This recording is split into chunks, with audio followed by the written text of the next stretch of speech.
When Rachel saw that she was not bearing Jacob any children, she became jealous of her sister.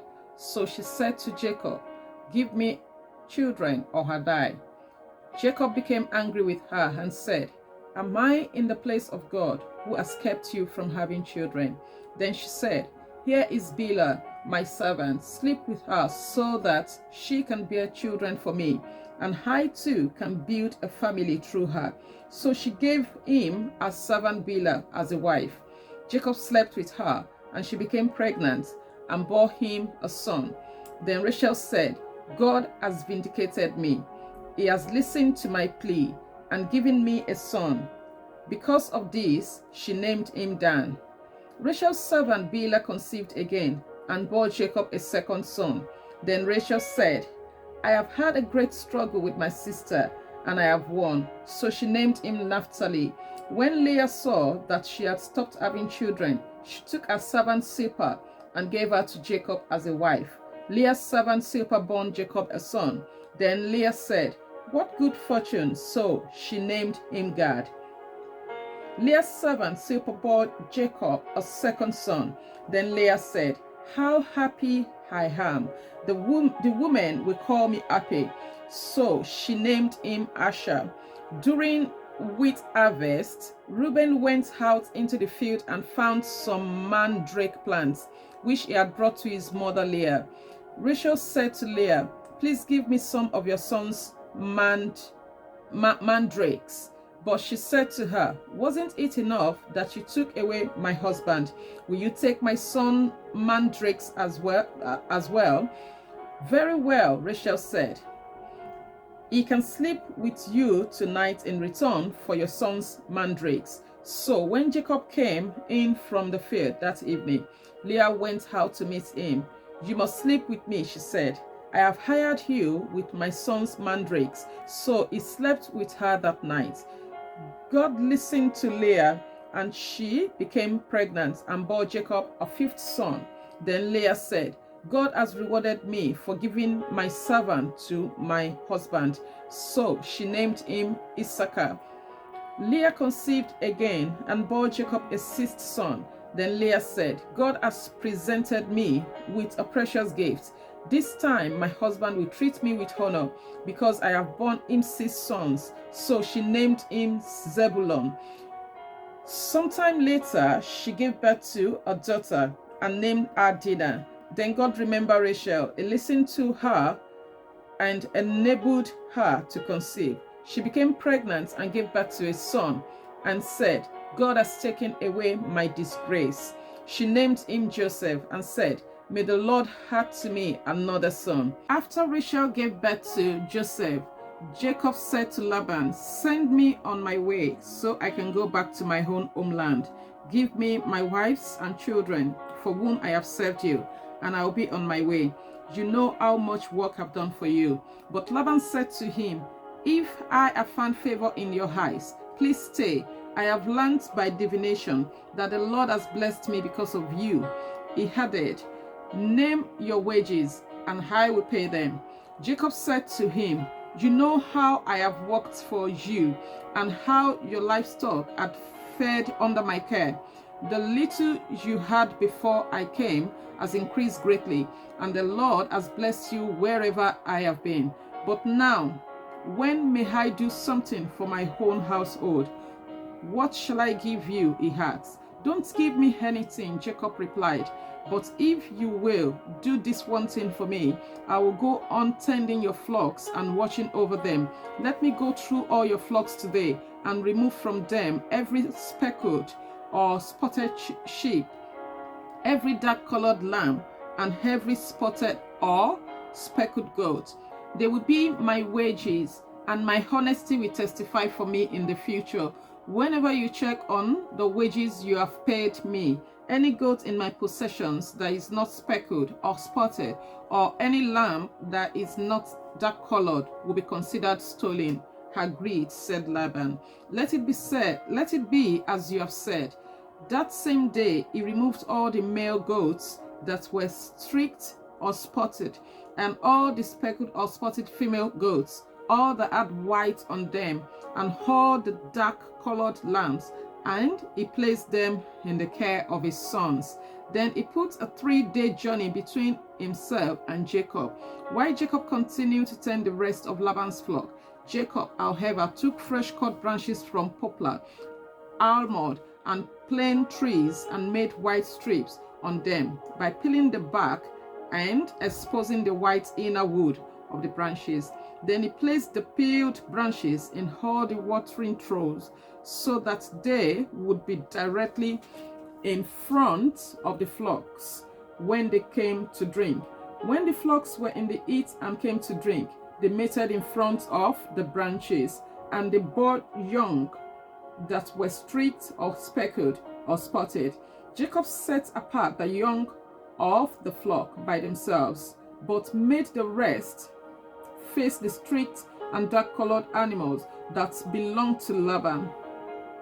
Thus he made separate flocks for himself, and did not put them with Laban's animals.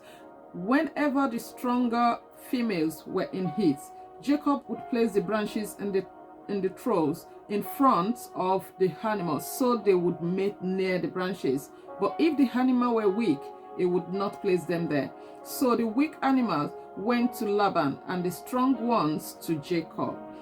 In this way, the man grew exceedingly prosperous and came to own large flocks and female and male servants and camels and donkeys. Jacob heard that Laban's son was saying, Jacob has taken everything our father owned and has gained all this wealth from what belongs to our father. And Jacob noticed that Laban's attitude towards him was not what it had been.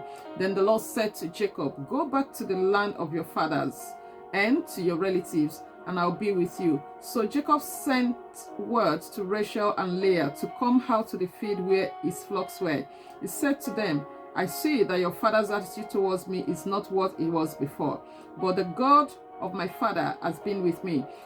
You know that I've worked for your father with all my strength, yet your father has cheated me by changing my wages 10 times. However, God has not allowed him to harm me. If he said, the speckled ones will be your wages, then all the flocks gave birth to speckled young. And if he said, the streaked ones will be your wages, then all the flocks bore streaked young. So God has taken away your father's livestock and has given them to me. In breeding season, I once had a dream in which I looked up and saw that the male goat mating with the flocks were streaked, speckled, or spotted. The angel of God said to me in the dream, Jacob, I answered, here I am. And he said, look up and see that all the male goats mating with the flocks are streaked, speckled, or spotted. For I have seen all that Laban has been doing to you. I am the God of Bethel, where you anointed a pillar, and where you made a vow to me. Now leave this land at once and go back to your native land. Then Rachel and Leah replied, do we still have any share in the inheritance of our father's estate? Does he not regard us as foreigners? Not only has he sold us, but he has used up what was paid for us. Surely all the wealth that God took away from our father belongs to us and our children. So do whatever God has told you. Then Jacob put his children and his wives on camels, and he drove all his livestock ahead of him, along with all the goods he had accumulated in Paddan Aram, to go to his father Isaac in the land of Canaan.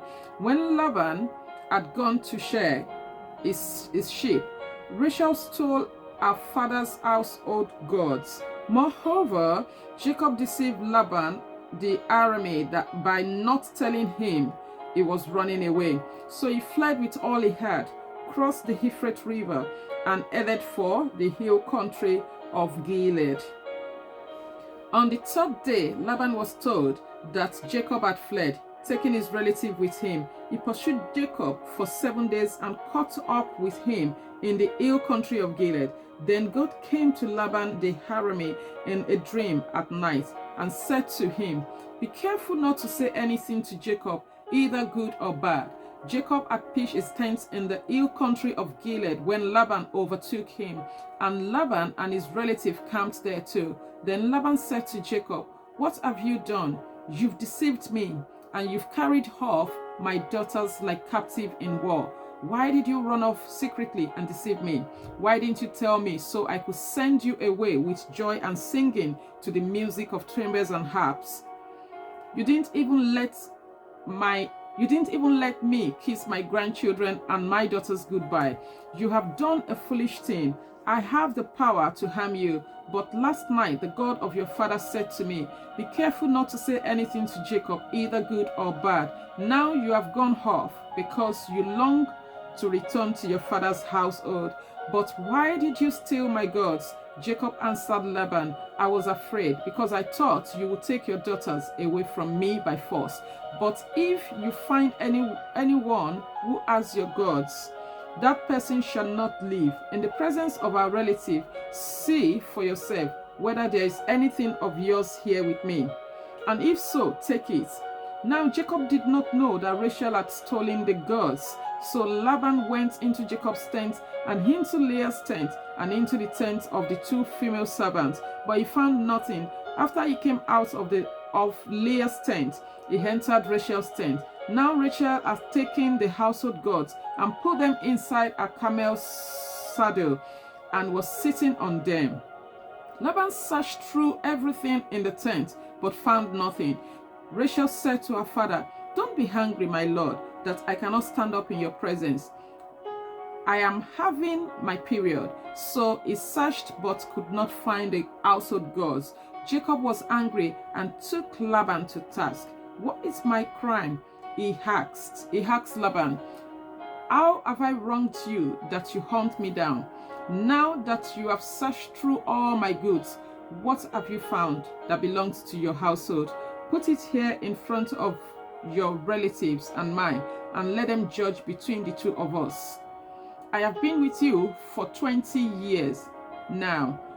Your sheep and goats have not miscarried, nor have I eaten ram from your flocks. I did not bring you animals torn by wild beasts.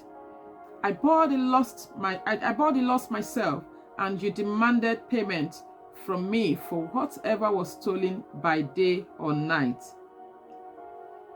This was my situation.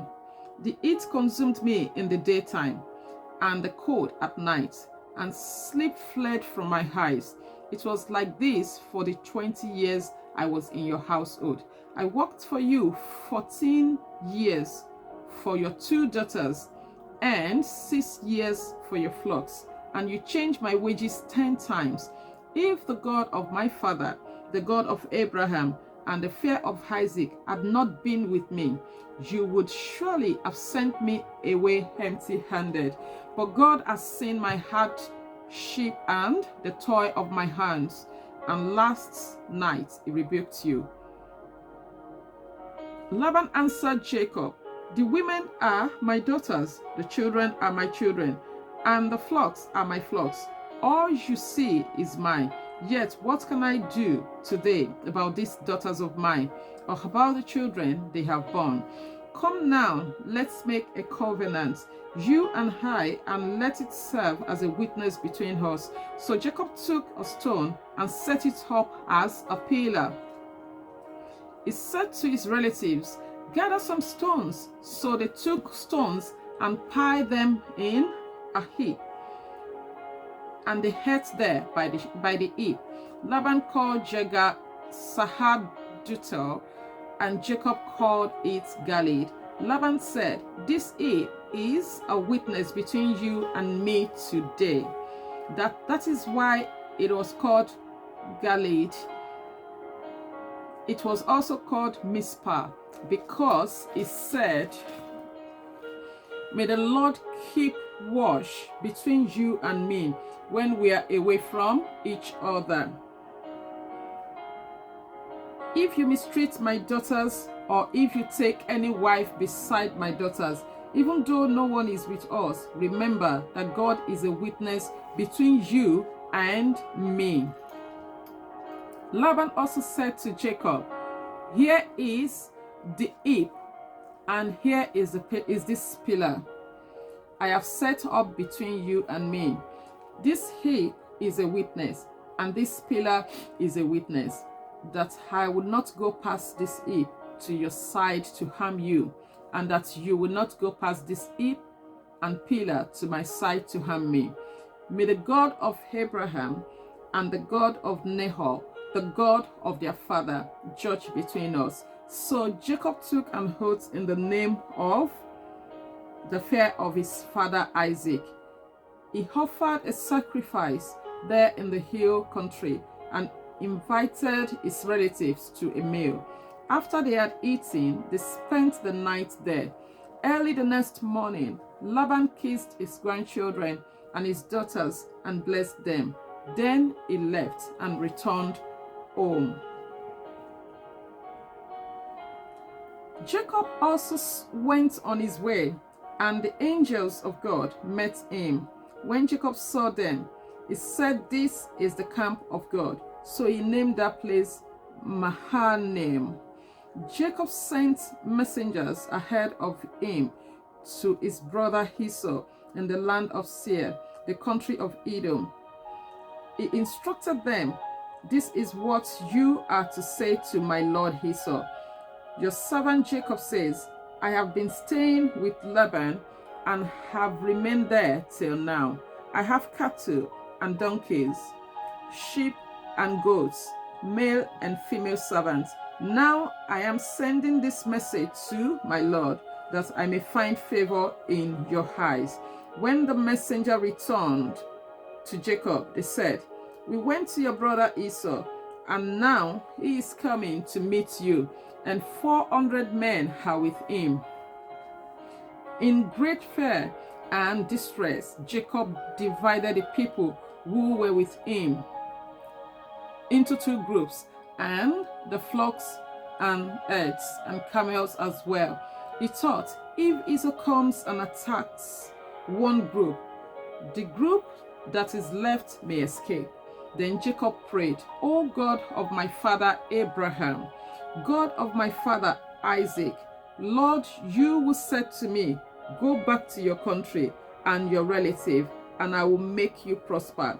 I am unworthy of all the kindness and faithfulness you have shown your servant.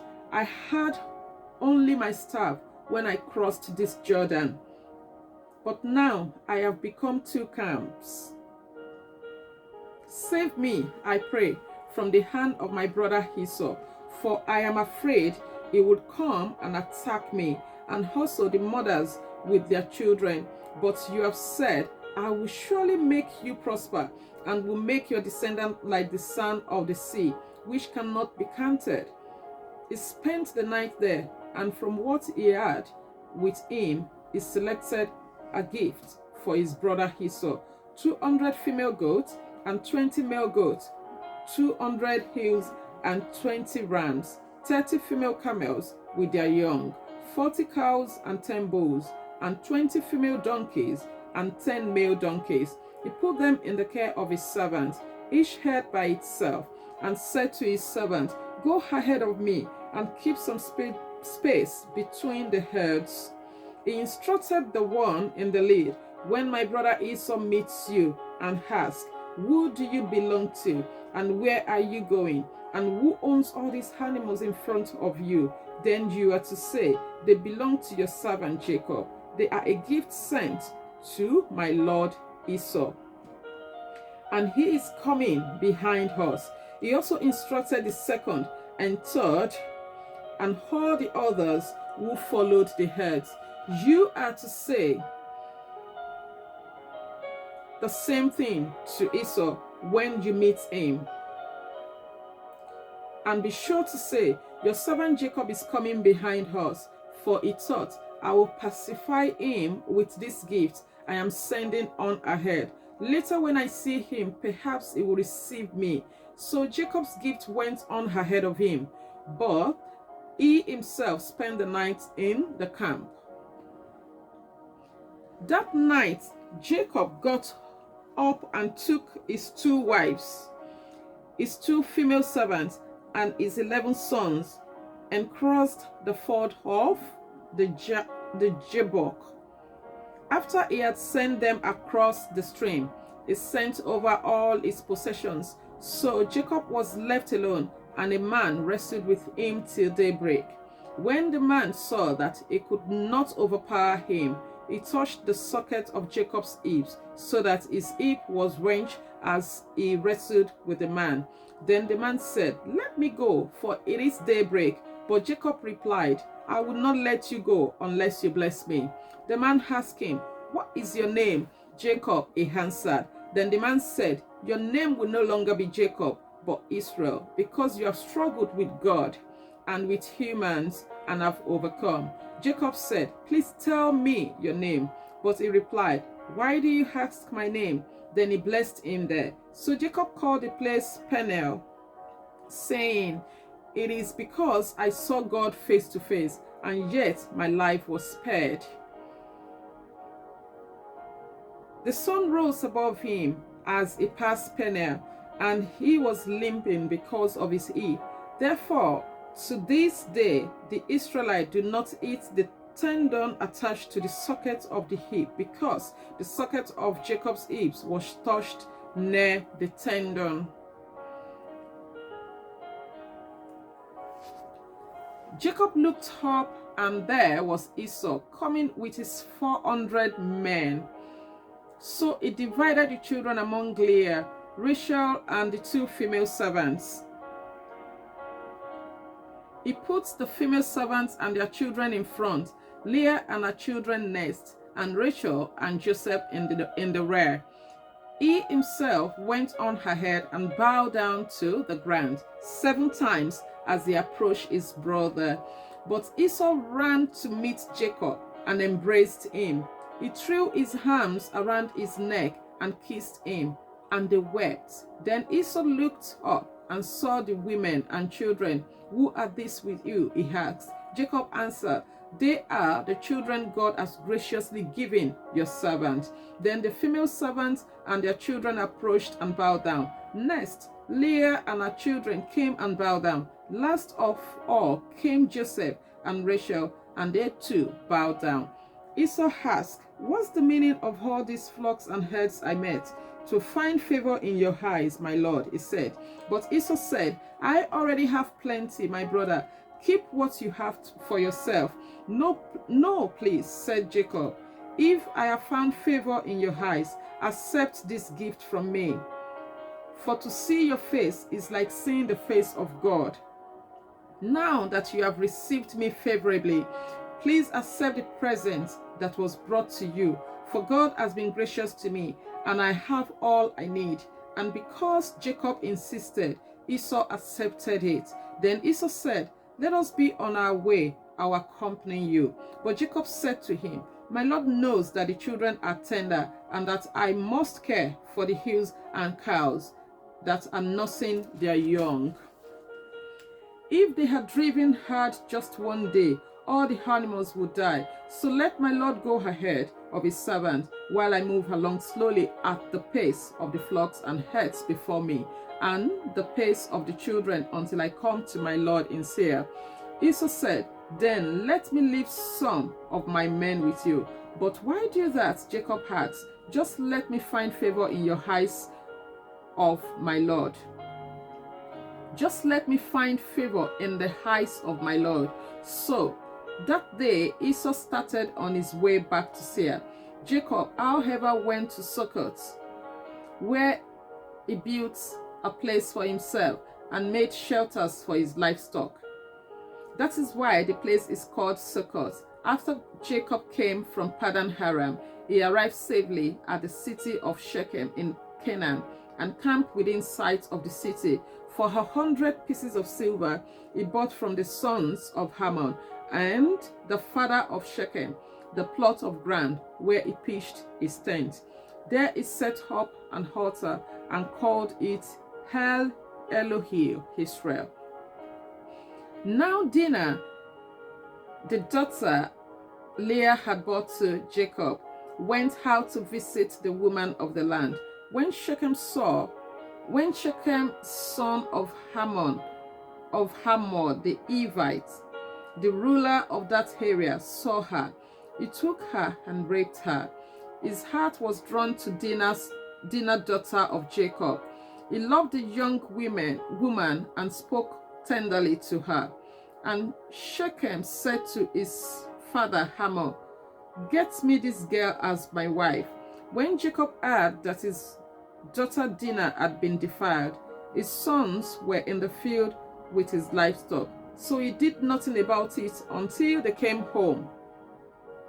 Then Shechem's father Hamor went out to talk with Jacob. Meanwhile, Jacob's son had come in from the field. As soon as they heard what had happened, they were shocked and furious because Shechem had done an outrageous thing in Israel by sleeping with Jacob's daughter, a thing that should not be done. But Hamor said to them, "My son Shechem has his heart set on your daughter. Please give her to him as his wife. Intermarry with us. Give us your daughters and take our daughters for yourselves. You can settle among us. The land is open to you. Live in it, trade in it, and acquire property in it." Then Shechem said to Dinah's father and brothers, "Let me find favor in your eyes, and I will give you whatever you ask. Make the price for the bride and the gift I am to bring as great as you like, and I will pay whatever you ask me. Only give me the young woman as my wife."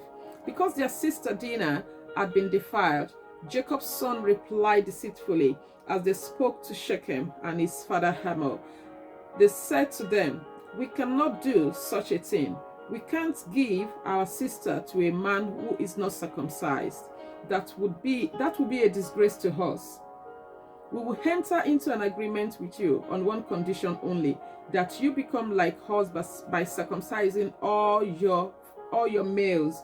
Then we will give you our daughters and take your daughters for ourselves. We will settle among you and become one people with you. But if you would not agree to be circumcised, we will take our sister and go." Their proposal seemed good to Hamor and his son Shechem. The young man, who was the most honored of all his father's family, lost no time in doing what they said, because he was delighted with Jacob's daughter. So Hamor and his son Shechem went to the gate of their city to speak to the men of their city. "These men are friendly towards us," they said. "Let them live in our land and trade in it. The land has plenty of room for them. We can marry their daughters and they can marry ours. But the men we agreed to live with us as one people only on one condition, that our males are circumcised as they themselves are. Won't their livestock, their property, and all other animals become ours? So let us agree to their terms, and they will settle among us." All the men who went out of the city gate agreed with Hamor and his son Shechem, and every male in the city was circumcised. 3 days later, while all of them were still in pain, two of Jacob's sons, Simeon and Levi, Dinah's brothers, took their sword and attacked the unsuspecting city, killing every male.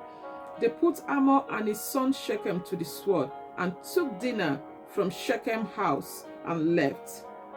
The sons of Jacob came upon the dead bodies and looted the city where their sister had been defiled. They seized their flocks and herds and donkeys and everything else of theirs in the city and out in the field. They carried off all their wealth and all their women and children, taking as plunder everything in the houses. Then Jacob said to Simeon and Levi, "You have brought trouble on me by making me obnoxious to the Canaanites and the Perizzites, the people living in this land. We are few in number, and if they join forces against me and attack me, I and my household will be destroyed." But they replied, "Should he have treated our sister like a prostitute?" Then God said, to Jacob, "Go up to Bethel and settle there, and build an altar there to God, who appeared to you when you were fleeing from your brother Esau." So Jacob said to his household and all who were with him, "Get rid of the foreign gods you have with you, and purify yourselves and change your clothes. Then come, let us go up to Bethel, where I'll build an altar to God, who answered me in the day of my distress, and who has been with me wherever I have gone." So they gave Jacob all the foreign gods they had and the rings in their ears, and Jacob buried them under the oak at Shechem. Then they set out, and the terror of God fell on the towns all around them, so that no one pursued them. Jacob and all the people with him came to Luz, that is Bethel, in the land of Canaan. There he built an altar, and he called the place El Bethel, because it was there that God revealed himself to him when he was fleeing from his brother. Now Deborah, Rebekah's nurse, died and was buried under the oak outside Bethel. So it was named Elon Bakot. After Jacob returned from Padan Aram, God appeared to him again and blessed him. God said to him, "Your name is Jacob, but you will no longer be called Jacob. Your name will be Israel." So he named him Israel. And God said to him, "I am God Almighty. Be fruitful and increase in number. A nation and a community of nations will come from you, and kings will be among your descendants. And the land I gave to Abraham and Isaac, I also give to you. And I will give this land to your descendants after you." Then God went up from him at the place where he had talked with him. Jacob set up a stone pillar at the place where God had talked with him, and he poured out a drink offering on it. He also poured oil on it. Jacob called the place where God had talked with him Bethel.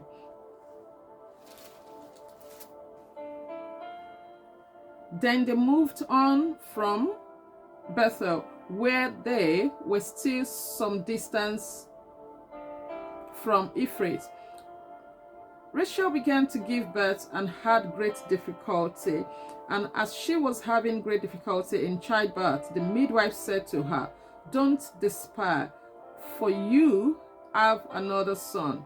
As she breathed her last, for she was dying, she named her son Ben-Honi, but his father named him Benjamin.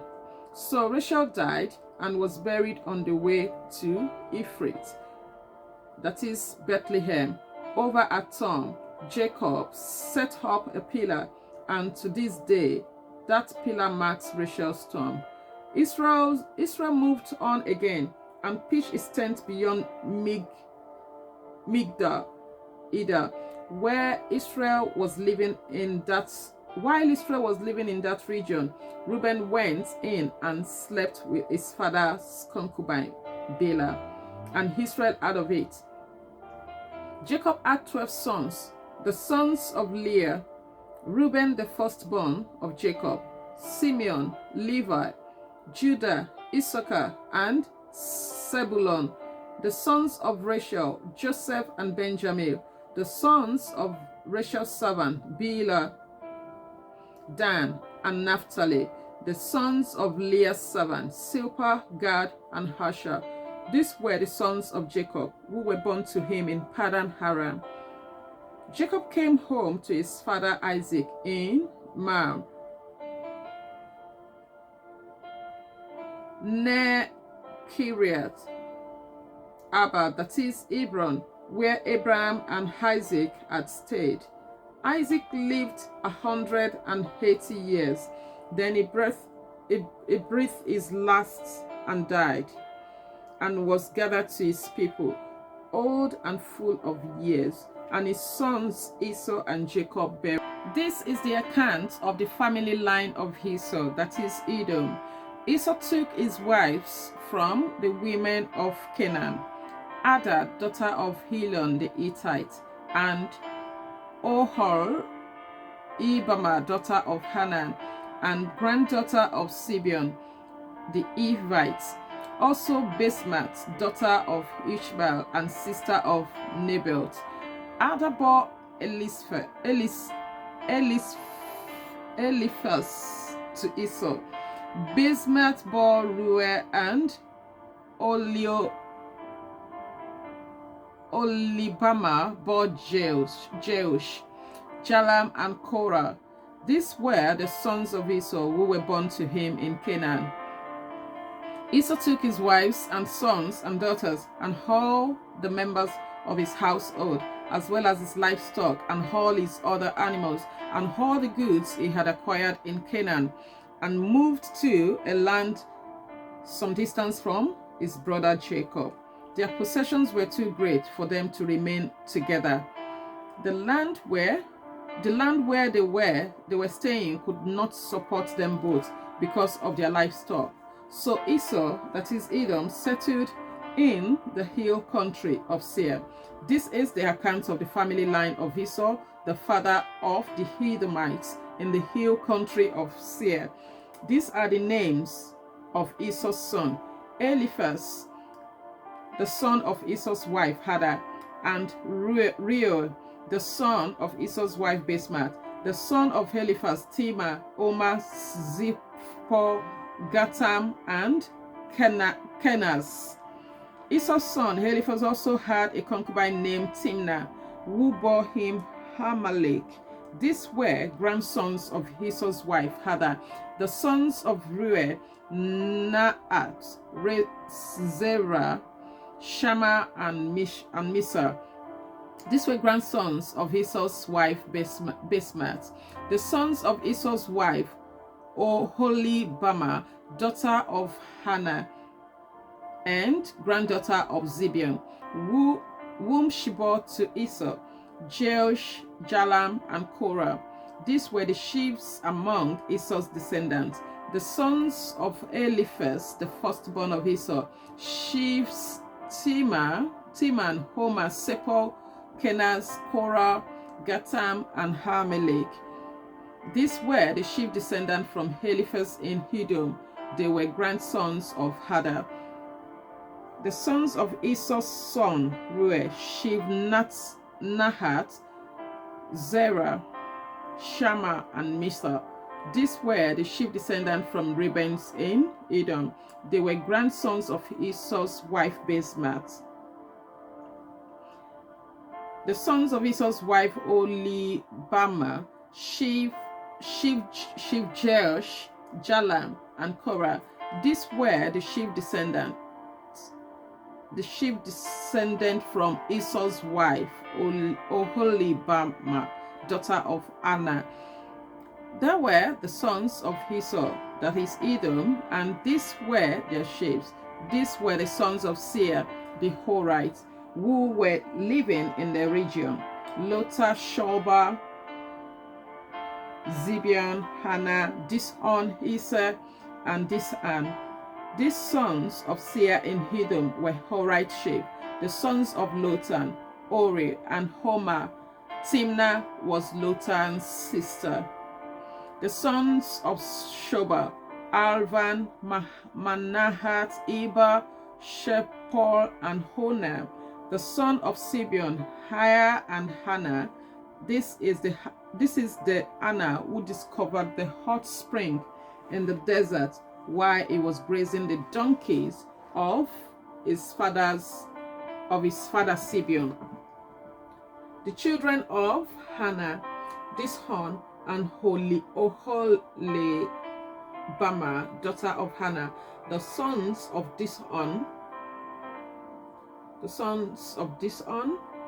Emdan, Ishba, Itran, and Keran. The sons of Hisa: Bihan, Zava, and Hakan. The sons of Dishan: Uz, and Haran. These were the Horite sheep. Lotan, Shobal, Sibeon, Hannah, Dizon, Isa, and Disan. These were the Horite sheep according to their divisions in the land of Seir. These were the kings who reigned in Edom before any Israelite king reigned. Bela, son of Beor, became king of Edom. His city was named Dihaba when Bela died. Jobab, son of Zerah from Bozrah, succeeded him as king. When Jobab died, Husham from the land of the Temanites succeeded him as king. When Husham died, Hadad, son of Bedad, who defeated Midian in the country of Moab, succeeded him as king. His city was named Avit.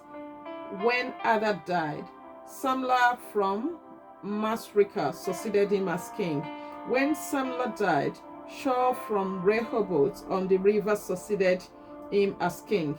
When Shaul died, Baana, son of Hakbor, succeeded him as king. When Baana, son of Hakbor, died, Hadad succeeded him as king. His city was named Pur, and his wife's name was Mehetabel, daughter of Matred, the daughter of Misaal. These were the chief's descendants from Esau by name, according to their clans and regions. Timnah, Halva, Jetet, Oholibamah, Hela, Pinon, Kenaz, Teman, Mibsa, Magdiah, and Hiram. These were the chiefs of Edom according to their settlements in the land they occupied. This is the family line of Esau, the father of the Edomites.